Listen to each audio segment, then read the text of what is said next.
So here we are in all of our glory, country crocked. I can't believe it's not better.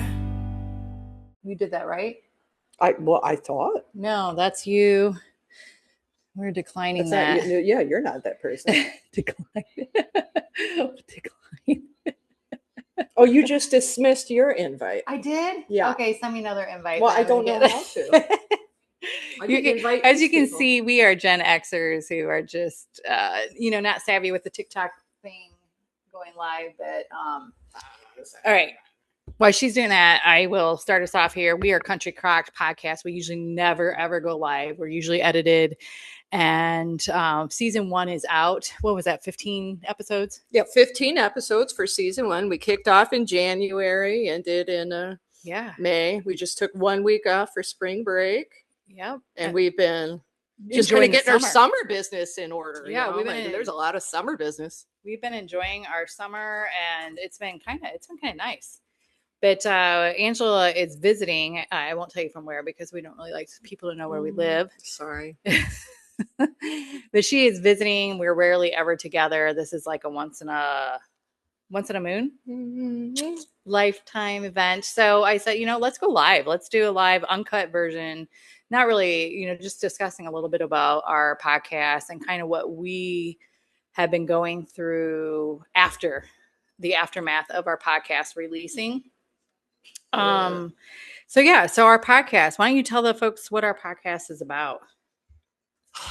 Well, so Kendra and I, we are first cousins. Our mothers are sisters.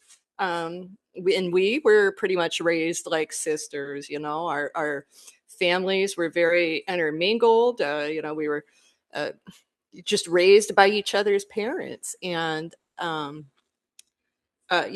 years and years, there were a lot of unspoken things happening to Kendra and me, to other women in the family. And we kind of processed all of our trauma and abuse. There was a lot of childhood abuse that Kendra and I never talked about, we kind of sat on it, felt like we were alone, like going through our own problems, struggling with young adulthood and early formative relationships and, motherhood. It had a huge impact on Marriages. motherhood.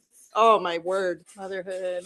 Yeah. But it was probably 7 or 8 years ago, we finally started talking about it, hey, my father sexually molested Kendra and me for a number of years. And this changed the trajectory of our lives. And so we're doing this podcast. We meet up every week. We do an episode and we start comparing notes, we're like, what do you remember? This is what I remember. And, we're taking these different puzzle pieces and able to kind of figure out what the heck happened to us, and well, I don't know about you too. It's like when you're remembering, you're trying to remember, part of CPTSD is you don't remember all at once. You remember in bits and pieces. And that is what I've gathered, is because sometimes we'll do an episode and then like 20 minutes later you call me or I call you and we're like, what the heck were you talking about? Yeah, what were we talking about? Or do you remember this part? This happened. And so it's there's a lot of variables that go into this. So what you guys usually get, we're on every listening platform, Spotify, Apple, YouTube. Now we're doing a live on TikTok, but you guys get the edited version of us. Yeah. And there's a lot that we cut out. And you're not going to get a full version of us today because we can't say a lot of stuff without having to go back through and say, okay, this is actually kind of stressful for me, like thinking I'm not going to be able to edit stuff out later because Kendra's just been letting me roll with it. Then she'll stop and she'll say, did that feel good? Was that good to get out? And I'll say, yeah. And she's like, good, because you're going to edit it right out of the podcast, right. That ain't staying in. Right. No, so it's like I started this podcast because originally, Angela, I don't know if you know this, I think I have told you this. I started it like basically for her and as a way to, get her story out. And I thought, I'm strong, I'm over it. And then as this podcast has gone on, I didn't know how much I needed it. And it's been kind of crazy. So I kind of want to talk to you guys today, like what the aftermath of first season has been like. And then we're going to do a little teaser of second season coming, which is going to be some really hot topics. We'll revisit some topics, and then there's going to be some other hot topics. So for me personally, and I did write stuff down because I knew I wasn't going to be able to edit it. And I didn't want to say stuff because Angela would be like, you can't say that. You can't say that. You can't. If we're live, you can't do that. So for my personal growth, I have been anti-therapy. Yeah, a little bit anti-counseling. And so I thought, okay, I'll try it. I've tried it in the past and I usually end up counseling somebody, but I did try it and I've actually enjoyed it and been enjoying it. And something that some of the things that, part of my growth is, I become very selective with who gets my energy. I'm still working on that. And I've traded drama for discipline. Okay. I've stopped needing everyone to understand me. That was a big thing. I think both of us. I struggle with that a lot. Yeah, but you know what? You've come so far. You're coming far. I don't understand myself. Like that's gonna be part of my recap. Like what I've been learning about myself over this summer. Like I've been barking up the wrong tree with some stuff. Absolutely, and I think you're learning that. I think you are. I think that's something we will continue to learn. I don't think it's just going to go away. Some of the things I wrote down. I work. And this is something I'm working on. I didn't say I've learned this. I said I'm working on is thinking before reacting, because I'm a huge reactor. I think you are more of a thought processor, always have been, where I'm like, well, my issue is I immediately emote, like the emotions come, and then I need the time to process. And I think that's where a lot of my interpersonal conflict comes in is I haven't been the best at giving myself a timeout, and saying like, okay, we need to break from this and come back to it because I need to process and to regulate it. Yeah. But you have been better though when it comes to people, like the individual people. Like I react, like it goes from 0 to 10. And what I've found is the reason I do that is because I find disagreements threatening. I do. Yeah. And they're not everything's a threaten. You're going to want to decline those. Oh gosh. No. And she's got all these people. A lot of invites to co-host. I mean, I appreciate all of you. But like I'm doing my own thing right now. Yeah, right. So if you guys do have questions, you're more than welcome to put them on either one of our things, and we will try to answer them as we go. Some more stuff I wrote down. I've stopped taking everything personally. That was hard. Oh yeah. Because I take a lot of things personally, and a lot of times I'm not even the subject of the person's whatever they're going through for that day or whatever they've said. I'm not the subject of it. I protect my peace without feeling guilty. Okay. So this is stuff that I've been talking with a therapist about and has helped me to understand. I've kind of through boundary setting or. It's boundary setting. It is if I have to excuse myself from a conversation because, with CPTSD, I'm learning that flight mode, and it's not always a bad thing to walk away. Right. It is not. I've accepted not everyone in my life is meant to stay. Right. Including family. Ooh. Including family. And a couple more, and then I'll let Angela take over. I'm focused more on growth than attention. Me previously, not that I needed attention, I just wanted the validation for certain things. So I'm more focused on my growth instead of being validated, which is really, it's been nice. I make a list for myself. So I have a list now. I've been journaling, which I never journaled before, but I've been journaling and I've been making promises to myself, and I have to hold those promises. Like, so if say you're holding yourself accountable, holding myself accountable, but holding promises to myself. Like say if I'm going to plan this trip, I'm not going to back or flake about it. I'm gonna hold that promise, because a lot of times I'll be like, oh well, I just can't do it today, or my anxiety is getting to me, I can't do it today. So I'm holding promises to myself. The biggest thing is that I'm choosing peace.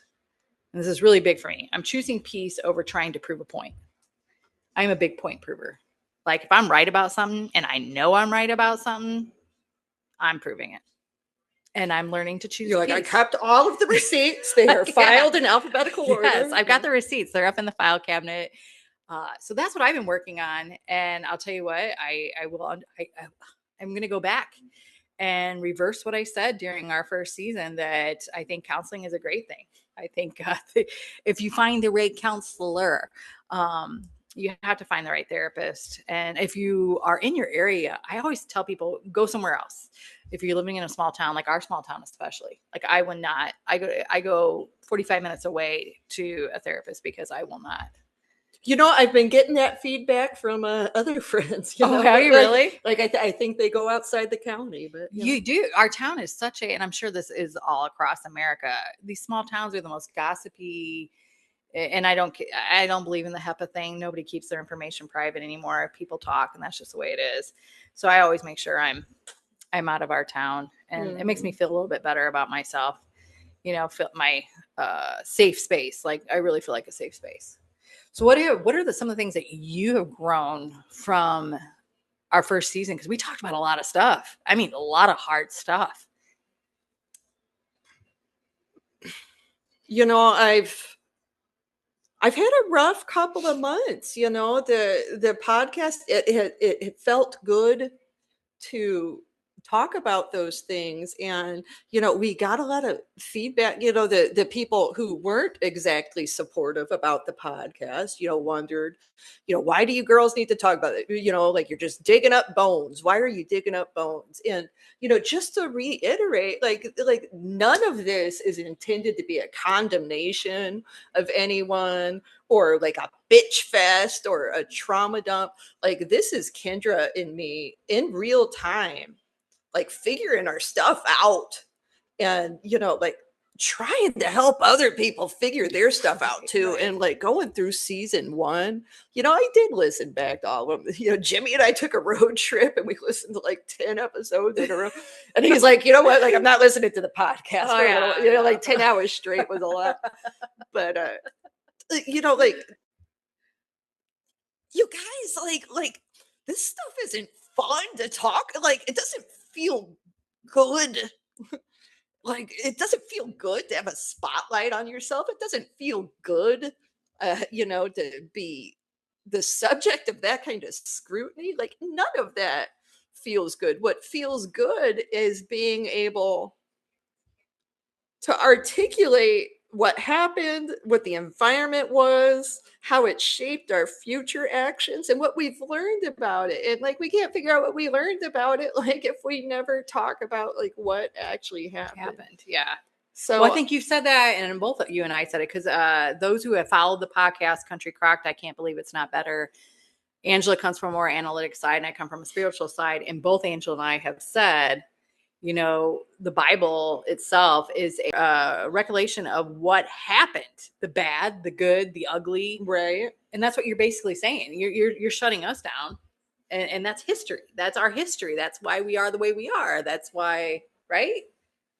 But, you know, there have been people that have reached out in support that neither Kendra nor I were expecting to hear from. And, you know, God bless you. You know, Thank you. God bless you. Just your couple of sentences here and there, they're what support looks like. Absolutely. You know, and then the feedback that we have gotten that was negative, you know, was never delivered directly to us, you know, so that's difficult too, when everything trickles in through hearsay, you know, like in the Midwest, like, we love hearsay, and man, it is so hard to hear something straight out of the horse's mouth, isn't it? Oh, absolutely. Man, you are blowing up. Who is blowing me up? Decline those. So we have both TikTok pages. We're both Country Crocked. One is, and yeah, you're Angela, right? Yeah. So if you're on TikTok, she's live as well. But if you guys have questions, we're open as we talk. We will try to look and see your questions. This is a podcast again about childhood essay and any kind of trauma that you've been through. So, another thing I was thinking about asking you today, because I know we were live, so I didn't want to throw nothing at you because she would be pissed. Is what area have you grown the most in? Like maybe it's one of the subjects I'm working on. Like what could be in my TikTok. Ooh, hi. What area do you feel you've grown the most that you were struggling with prior to us starting this podcast? I've reached a different point in therapy. So like, I don't want to say I've learned something or I've mastered something. I'm in the process of pivoting. And so like my big takeaway, I discussed in the first season that I had been working with a trauma counselor for 3 years. She contracted through the VA. She's a community care provider, and she left to start her own private practice, and didn't accept insurance anymore. And I could have kept seeing her out of pocket, but I'm kind of a tight ass, like I wasn't going to do that. Thank you guys for the likes. We appreciate it. But I started with a new doctor. Which you were a little bit nervous about. I was, she's a lot younger than I am, and I know that's not a big deal, and like I'm open minded, but remember Kiki Hauser? I'm sure Kendra can relate to this. Like I want to be able to talk about marriage. I want to be able to talk about kids. I want to be able to talk about perimenopause, and just have the person I'm talking to like relate. Yeah. And so I think like I had a little bit of a wall up. I think I would have too. Just thinking like, there's no way she understands me. And something I shared with Kendra, that I hadn't discussed before was, this doctor, as part of onboarding me, wanted to go through the DSM, and verify my diagnoses, and just a little sidebar, like the label is not always super important, but it does kind of help direct like what kind of therapy you're getting, because there's, like, yeah, it does. Yes, you receive different types. Yes. And so, as part of this onboarding, she talked to me about a few things. And, Kendra, she said, well, I have the DSM open. There have been concerns. You have articulated to me that you have been accused of having BPD. And, I think you should sit and be evaluated for it. And, that kind of, really made me put my guard up, because I knew unequivocally that I did not, and I was kind of resentful with that. But, you know what, Kendra, I went ahead and I sat and I did an evaluation with her, and I was really honest. I didn't hold anything back. They look to see if you meet so many of the criteria. And, I tried to be as honest as I could, when she would ask, like, have you ever, or is this the thing? I'd say, well, like I could, you could consider it. And then she'd have to come back and say, no, like, yeah. And so like, long story short, folks, like I don't have BPD. So you guys can take that right out of the family newsletter. Like you need a new juicy, salacious bit of gossip. You need some new tea, because that one's not that tea bag's not working. But I did find out that I, still aggressively autistic. And where I'm talking about, no, not you. Where I'm talking about having to pivot is because a lot of the emotional regulation that I'm dealing with, like a lot of the temper tantrums, if you will, like a lot of the conflicts, even with my own children, just emotions flying high in the moment. Yeah. Like I've been reading up on PTSD and trying to be the PTSD master and talking about, trauma responses and how to pivot from those. And, like everything I've talked about is still legit, but come to find out, in working with my new doctor, a lot of the issues that I'm having, like with the anger and the emotional regulation, is due to autistic meltdowns, and you kind of deal with those differently. And damn, man, I was studying the wrong thing. Go ahead and keep talking. She's hot over here. She's hot. No, that's something I didn't know. Like, I didn't know there was such a thing. So I'll probably have to Google that when we're done, as the autistic meltdowons. I think it's kind of like a sensory overload, like you what's get my overstimulated. excuse? So I'm not autistic. Man, I want that. I want to use that one but I'm not. No. So, there's a lot of growth that happens though. And like, you were really worried about having a new therapist. I was worried for you. And I remember telling her, go find somebody else. Go find somebody else. And she's like, I can't. I have to go with whoever the VA provides. And Angela's a retired Navy person. Well, I didn't put in my 20 years. Well, you know what? You served. That's good enough. Good enough for me. Something, coming from the spiritual side of things, something that I have been doing, and it's really helped, is because I had an incident last year, and I've talked about it on this podcast. There was an incident that happened last year. We're almost to the 1-year anniversary of my daughter's wedding, which blew up a lot of things. And there was a lot of things that happened, not saying in-laws were 100% guilty. I'm guilty at some points too, but it bothered me so much that it really, because I was not, I thought it was them. I thought it was what was happening with her wedding. And it turns out it wasn't. It was because, last year in January, we had another scare. I'm a breast cancer survivor. And so my blood work came back terrible. And then my daughter decides, and it's a great thing, but her boyfriend decides to propose to her in January of 25. And I was like, oh, that's great, sweet. She'll probably be engaged for like at least a year, And then I get this news, my husband and I, about my blood work and my scans, and it wasn't good. And so then my daughter and now son-in-law come to me, and they're like, oh, we want to get married, and it's got to happen this year. And I'm like, oh my gosh, so talk about panic, stress. And I didn't realize I was harboring it. And then, like, where are they going to live? So he is a police officer. He left for the police academy. That's 16 weeks. So he's gone all summer. My daughter was working like 80 plus hours a week. And so was no assistance. And I had to literally plan her wedding for her and remodel a house. All while facing. Did you have to do all that stuff, or you just really wanted to do it yourself? So my take is, if I have kids and I chose to bring them into this world, it's our job to do as much as we can for them. That's my take. That's what parents should do. I know that our parents did not do that for us. And I think that's why we overload sometimes. And I'm sure our kids probably think we're psychotic or overly dramatic. But they never lived our lives. They never lived without, having parents that really supported and really helped.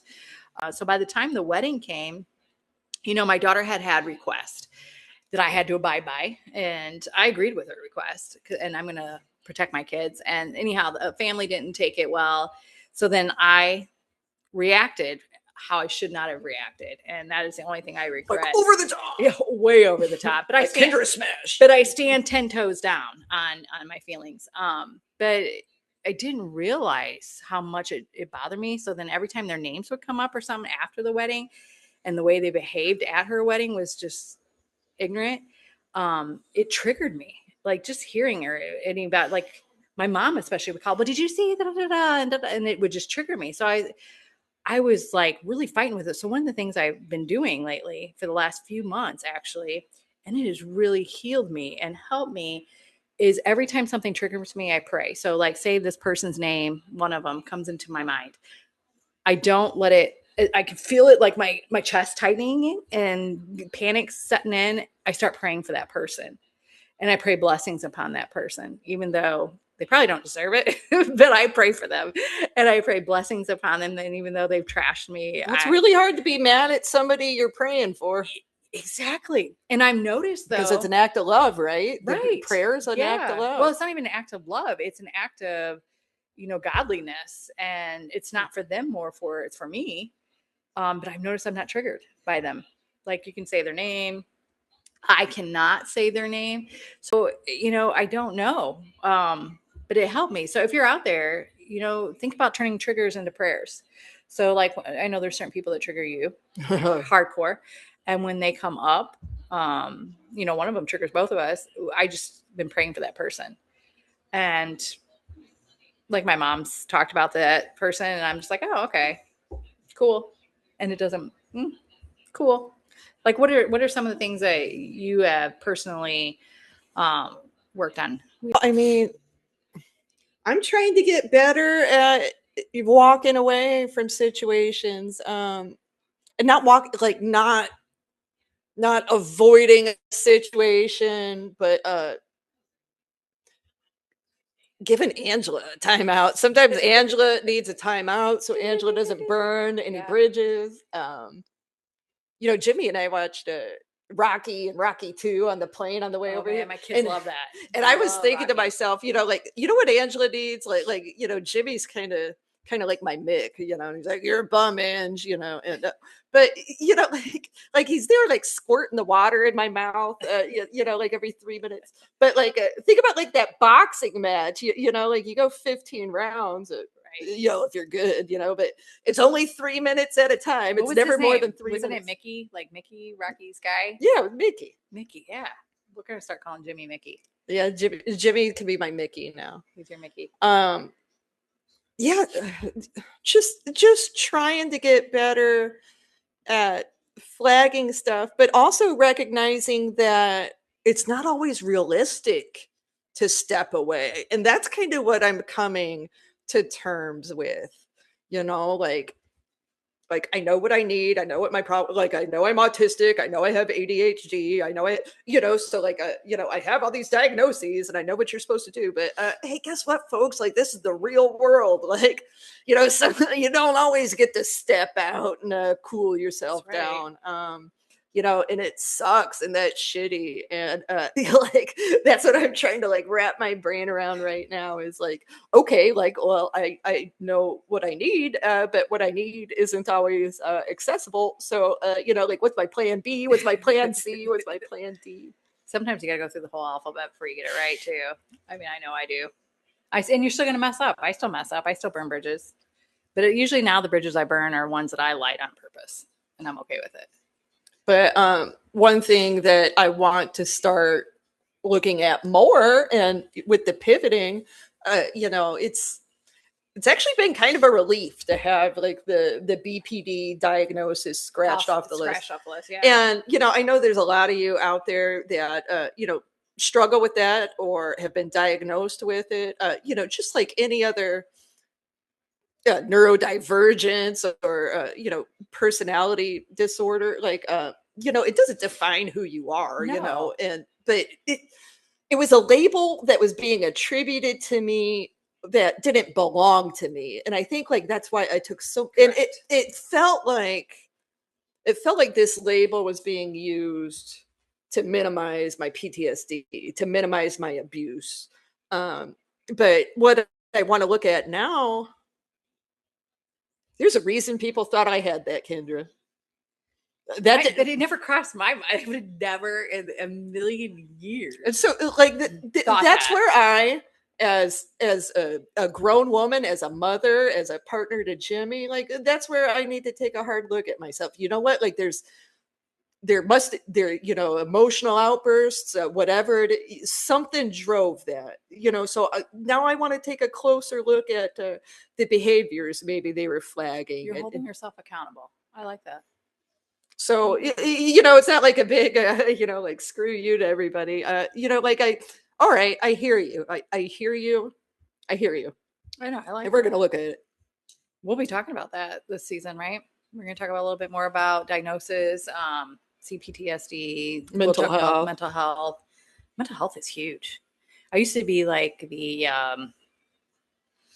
how do I say it without, since I got to be careful what I'm saying here since we are live, and Angela is not going to edit this. Let's name drop some F-bombs, No. like I'll drop my GPS coordinates like in the chat. No, I used to be like anti mental health pusher because to me, some of it, I think it's been abused. Just like I think that, the BPD was thrown out too easily. That's what I have a problem with, is stop throwing this stuff out at people so easily. Really have a reason, like, because if you look it up, you didn't have any of the check boxes for it. And so that kind of bothered me. So I really want to discuss that part of mental health, is how easily some doctors or some therapists or psychiatrists, they designate these mental health disorders to people. And you can't. You have to really get to know a person and not throw away and not be so quick to write a prescription, because sometimes prescriptions can mess you up too. Yeah, and that's where I do take medication, antidepressants, but you're on the right stuff now. I'm on the right stuff. I've been pumped full of the wrong stuff for years, especially, I'm 100% disabled with the Veterans Administration. Like, so you might be like, oh, Angela, like, you're so lucky to have your free health care. Well, like, you get what you pay for, folks. And, and that's a whole other subject. I know we're live right now, but that makes me so mad at how we treat our veterans. Like, I really think our healthcare for them, this is just a sidebar, our healthcare needs to be better for people that have served in this country, for this country and fought for this country. I'm sorry. Okay, go ahead. I'm going to have my little tidbits like that. But I've hated that medications have been pushed down my throat for 30 years. Yes.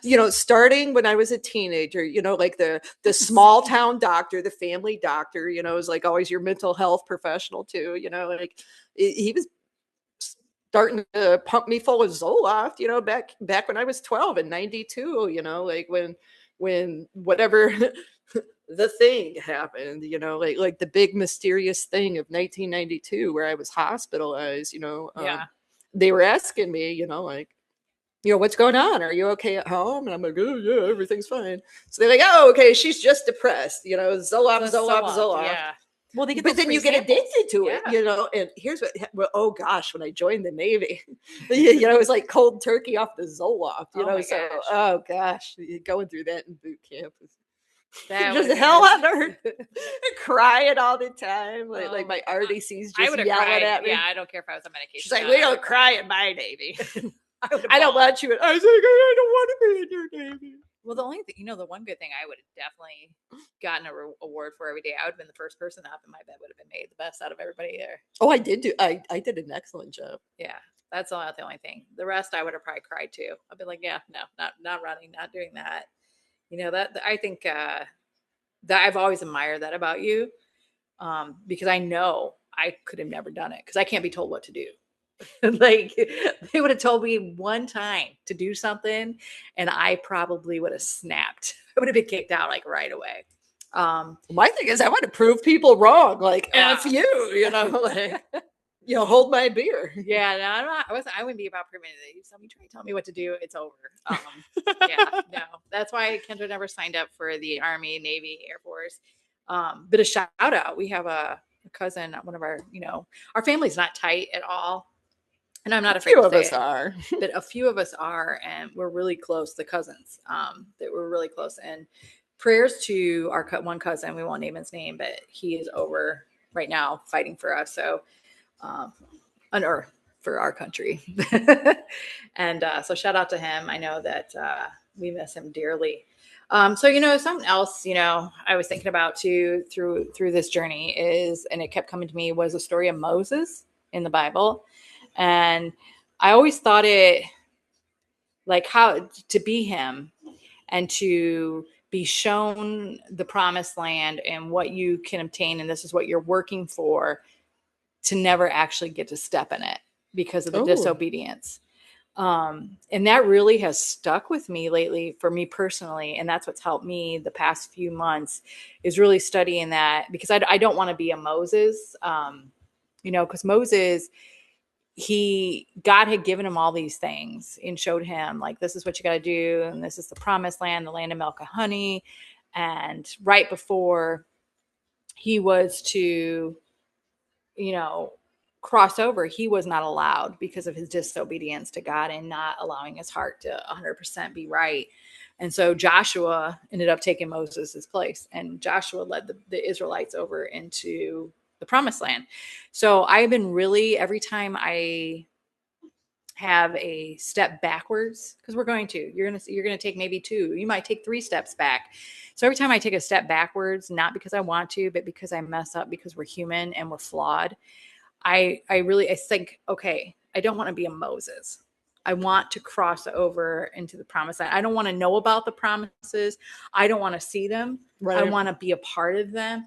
And so that's what I've been really working on, is in this healing journey, is not like what we talk outside of this, right. From some things that have happened, with family and stuff, is really watching everything I personally feel and making sure my heart's right. Because like, if you're just joining us, our podcast is again about child SA, and Angela's father sexually abused us for a long time, and harboring a bunch of other people. But we're not naming names. No, that's their story. That's that we're still finding stuff out. Like you talk about, how's it been since season 1? We're still learning stuff. Yeah. Oh my God. Yeah, people calling and saying, "Oh yeah, I went through this," and you're just mind blown. But again, it's just making sure our hearts are right through this whole process. That's what I've been really working, making sure that, because I know I did get angry about somebody, because you every positive feedback, sometimes you get a negative feedback, and we had a negative feedback, and this negative feedback was actually publicized for everybody to see. And my first reaction, I know you were a lot calmer than I was, but it was like, oh hell no, hold my beer kind of a reaction. It didn't surprise me. And God had to check me, because my heart wasn't right. Like, and not that I hated the person, right? But just like, I was angry. How hurtful! It was hurtful. It was a very hurtful. And so that's what I've been working on, is not being a Moses. So that's like just a side note. Take Christian, biblical. I won't say I'm a Christian, because I'm not. I'm a Christ follower. I think Christians are crazy, but anyhow, I guess I don't want to be a Jonah. Okay. Like I don't want to hide, I don't want to you're going to go to skip out on my response. If I'm told to do so, like I don't want to be a Jonah. Be swallowed by a fish. Well, and like I don't want to be in the belly of a whale. Yeah, no. That's a good, I would never thought, because he didn't listen, and he didn't go to Nineveh and got swallowed. He was a chicken. He was a coward. And that's not you. No. I don't see you being a Jonah. No, not at all. So what are some of the things that you want to talk about this next season on our podcast? Well, I think you had talked about, intimacy after trauma, and my ears really perked. We kind of touched on that a little bit, and, that's not something Kendra loves to talk about. So the fact that she brought it up, I'm really interested. But I do feel like that's, especially like our female listeners, just talking about just being able to open up and be intimate and loving, with your husband or your partner, and like what that looks like, and kind of how you have to reconcile that in your head, because like Kendra and I don't talk about it very often, but there's times when I still get triggered, and it's awkward, and that's important for us to talk about. I think the awkward stuff that nobody talks about. Even men too, because I didn't realize how many male listeners. Oh my gosh, we have that have been SA'd and traumatized by I was blown, and we might have And one on this kudos season. to all of you who have reached out in support, because there's such a stigma around men and molestation, and the more of you that are talking about it, like you are blazing You're trails for brave. other men. Yes. Like your younger male cohorts, they need you. Yes. They need you. Keep doing setting it. an example for young men. Like Yeah, thank you for you coming are out. blazing their trail. Thank you for coming out.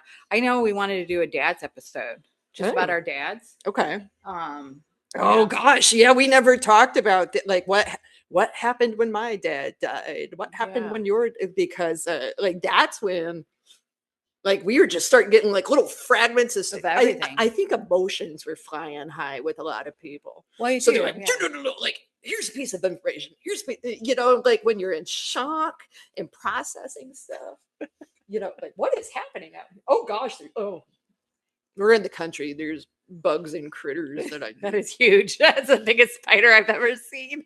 I hate spiders. I hate spiders. It's so weird. We're country. We grew up in the Midwest, in the middle of we can't say the name of the town, but in the middle of nowhere. I mean, it's like, don't blink. Do we even have a stop sign in our town? Well, I mean, I think they put one in after everybody kept dying at that intersection. That's not funny. That's not funny. But I'm glad they put one in. Yes, they finally put in the stop sign. But yeah, you would think us growing up out there, I don't like them. So I know dads, and I know you wanted to revisit some of the other topics. What were the ones that you wanted to revisit? Oh gosh, I think we wanted to flesh out boundaries and shame, and maybe not so much the focus on like the genesis of the shame, but kind of how we carry it forward now. Yeah. And how we let that go. And also, at the end of last season, we did a call out and invited our listeners to give us ideas about what we should talk about next season. And a very dear friend of mine said she would love to hear us do an episode about what forgiveness really looks like. Ooh, that's gonna be one of my favorites probably of the season. Thank you for whoever suggested that. That's probably gonna be my favorite episode. Like, what does forgiveness really, because it might not look like a mended relationship, and I think so. Like what does the act of forgiving look like? Like what's the resolution? Well, there's a like stigma. What's your expectation? Yeah, there's a stigma on forgiveness. It's like people think that it's always that forgive and forget, and they think forgiveness is, for the person you're forgiving, and that's not. No, that's not always how forgiveness works. So yeah, I won't go into too much of it because that's going to be a good one. Oh, and then, I had the high school friend who expressed interest in being a guest. And he's a male. And that's why I wanted him on, is to give a guy's perspective. So I think he'll be our guest this year. They're the season. Yeah, we haven't locked in a date with him, but, a man I grew up with who... his story is interesting. I don't want to say too much before he comes on, but he did tell. And so his story is not so much about the effects of not telling, but what telling looked like for him, and Neela came on last season and talked about that, amazing. Neela was awesome. Neela's a rock star. I mean, she genuinely, folks, she is a rock star. Literally a rock star. Like, you'll have to catch one of her concerts. Phenomenal. She was really good. I enjoyed having her on. It was a crazy episode for me though, because everything went wrong. My power went out mid podcast, and my power goes out, so that really sucked for me. But Angela and Neela held it down, and my God, you moved your you kept moving. Like I was Neela and I were talking outlets. And you're like I all over the house. trying to find outlets that work. I was like, what the heck are you doing? Trying to get stuff going. I know I wanted to talk about, the forgiveness one was already on my mind. So that is awesome that they were going to do that. But I wanted to talk about family responses to our podcast.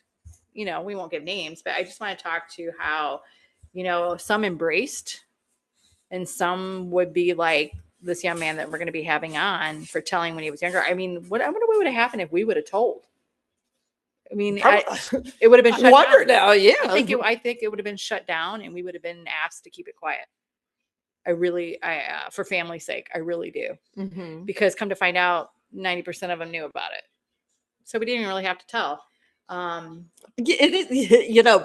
podcast, some of the people that feel like they're showing support are doing so by saying, like, I always thought your dad was like, I always thought there was something going on. That doesn't always sound like super supportive. That's not supportive. It's like, oh man, like, why didn't you save me? Yeah, like some of their comments, you just want to like say you should keep that to yourself. Like, just, I know you're trying to be nice. It just makes me a little sad. It makes me a little bit sad that you didn't. It shows that you're a coward, that you didn't stand up. And that was something that we talked about, is standing up for people and listen to these kids. Because there are kids that tell, and instead of like you said, we can't give away his story. The young man, the gentleman that we're going to have on here, he told and was ostracized for telling. We got to stop that crap.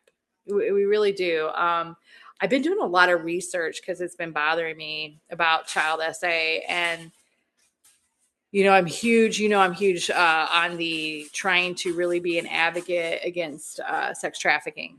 And I am just mind blown. The deeper I dig into this and the deeper I go in the statistics and how many... You'll drive yourself nuts, woman. Oh, you will. But you know what? Somebody's got to say something. So you have to be a voice for them. And then, how does that happen? So going, like, where I'm going with this, as I'm digging, I'm seeing how this is happening. Parents are actually selling their own kids. God, they're in the United States. They are, for either drug addictions, to pay off stuff. They are marketing their own children and putting them in the trade themselves. And it's mind blowing. And if you talk about it, I've made a couple TikTok videos, and they'll take them down right away. Our podcast to the second season, I want to do an episode with the statistics of sex trafficking and kind of in the family dynamics that play a role in that. That is just because I've been doing so much homework on it, and trying to look at the laws in place, trying to get laws in place. I mean, it's brutal. Well, it's funny, even where I live on the West Coast now, like, that's a big sex trafficking area too. And, I realized just traveling out here just now, you see the signs all over in the airport, like, oh, yeah. Do you feel safe? And I got to thinking about it, like, like, you always see those signs and you read them, but you don't think about the implication.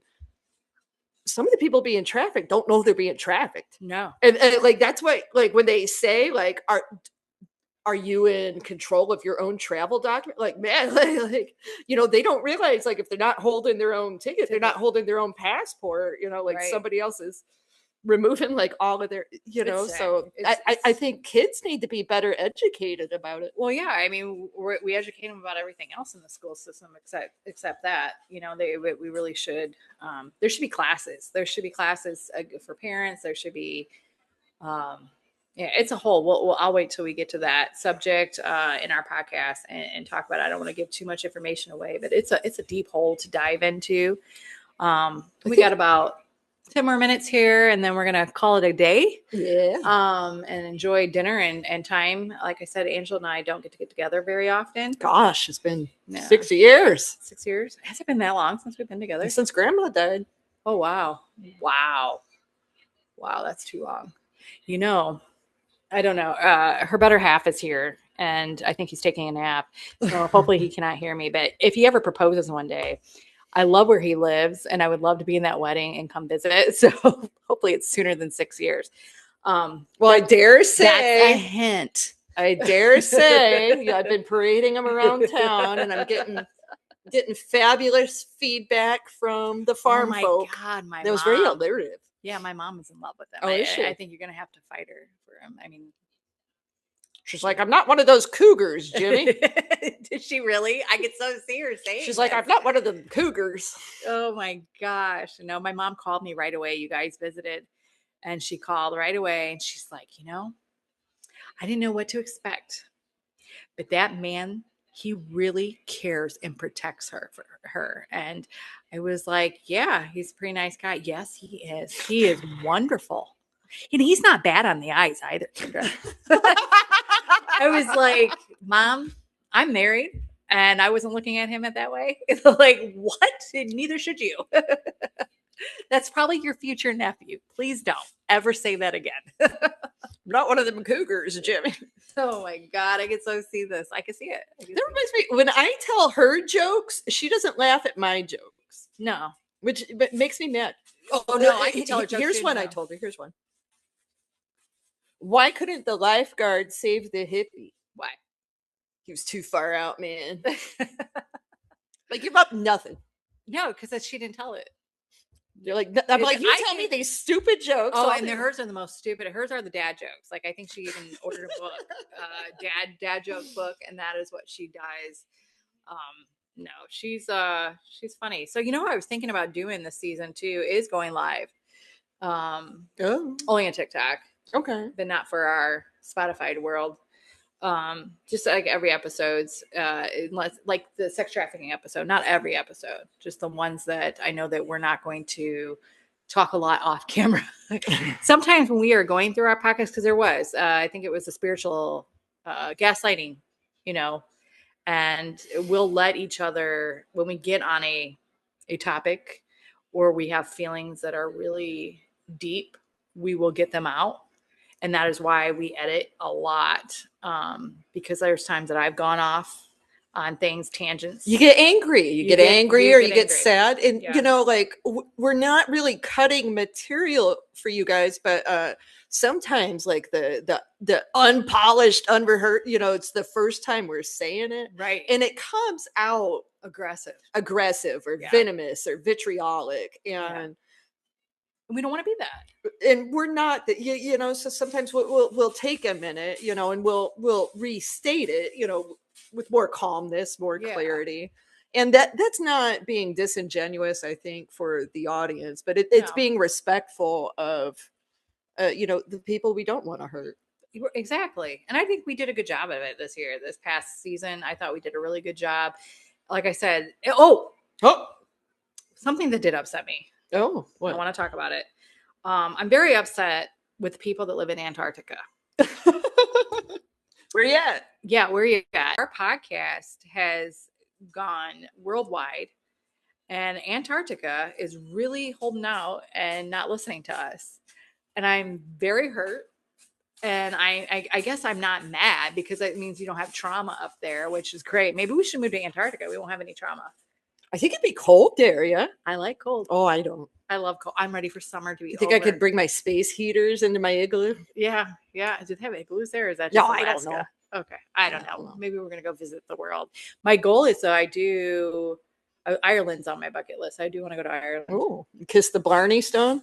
Yeah, no. Just want to go to Ireland. I want to ride a horse on like the coastline there. And I think that would be... that's on my bucket list. So if any of my listeners are in Ireland and you want to hook somebody Airbnb it up, I will switch you. We'll do, what was the movie? It was a Christmas movie, and it was like, I think you talking about like the Lindsay Lohan movie? No, God, no. Jude Law and like what was her name? She was in something about Mary. Cameron Diaz. And they switched like cottages, her and... Oh, was Jack Black and like Kate Winslet? I know what you're talking about. Super good. I want to do that. I want to create that, but I don't want a cottage in England. I want to go to Ireland. Oh, I'll go where Jude Law is. Yeah. Right. He's good. He's really his last thing out. He's easy on the eyes. He's easy on the eyes with his last show out. I think it was on Amazon, maybe. Yeah, it was an Amazon show. It was so stupid. Like, I was like, really? You just ruined your acting career for me. Like, I forget what it was called. I'll have to Google or look back on my thing of what I watched and send it to you. No, are you watching anything funny or good? Have I been watching anything?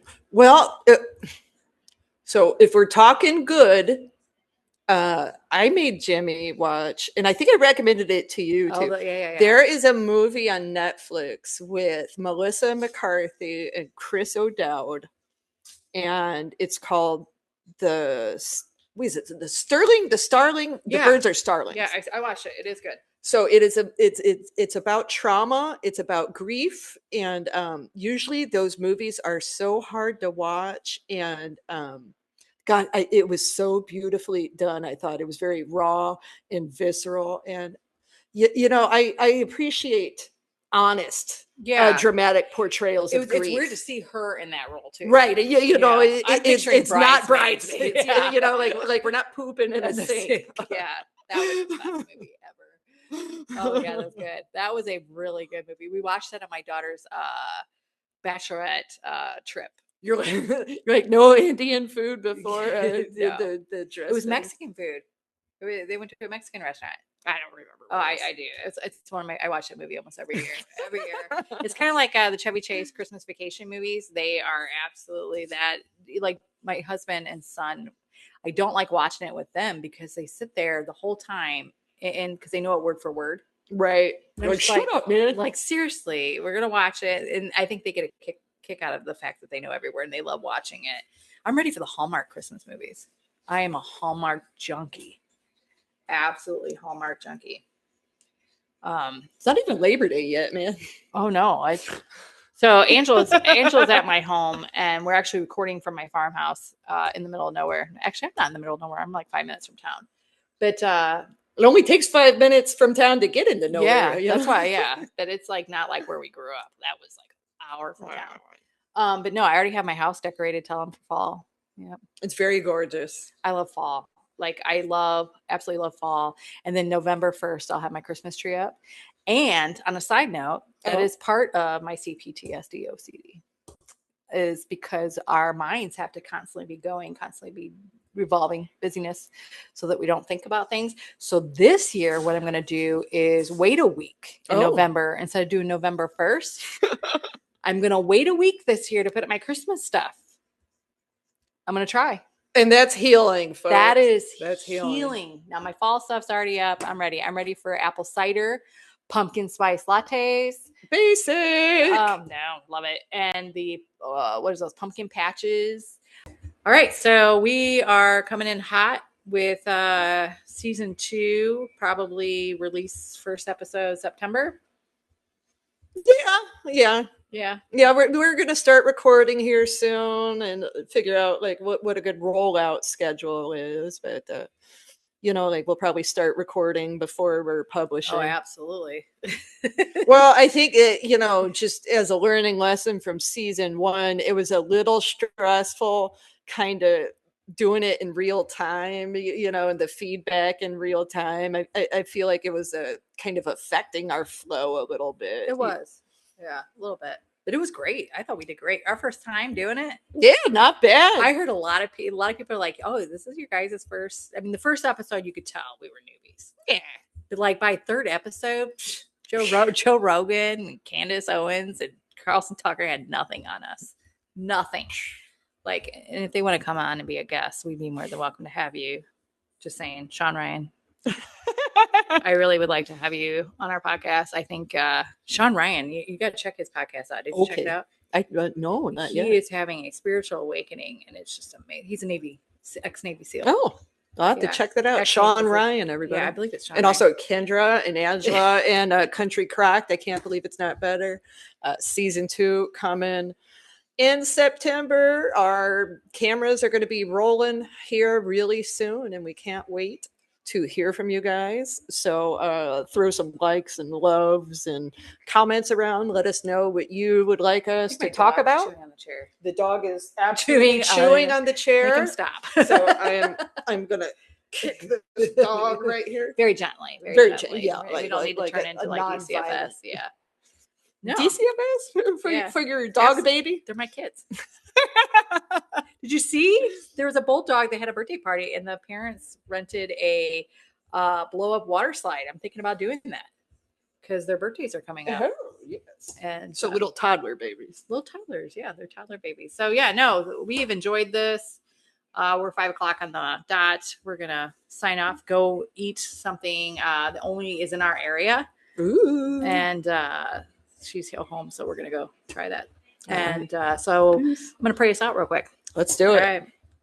Father God, we thank you for this time that you have given us, Lord, and we just pray that this next season will be even better than the first, and that we will reach people and that they will not feel alone. They will feel heard, they will feel validated, and they will feel just your presence through Angela and I. And we pray that we can help more people, reach more people. And we thank you for helping us heal every day, because healing is not a destination, it is a continual journey. And we thank you in your son, Jesus' name. Amen. Can you kick him for real? Like, not hard. Knock it off, man. Okay. Quit chewing the fucking chair. Did you turn the recording off? No, you got that in there.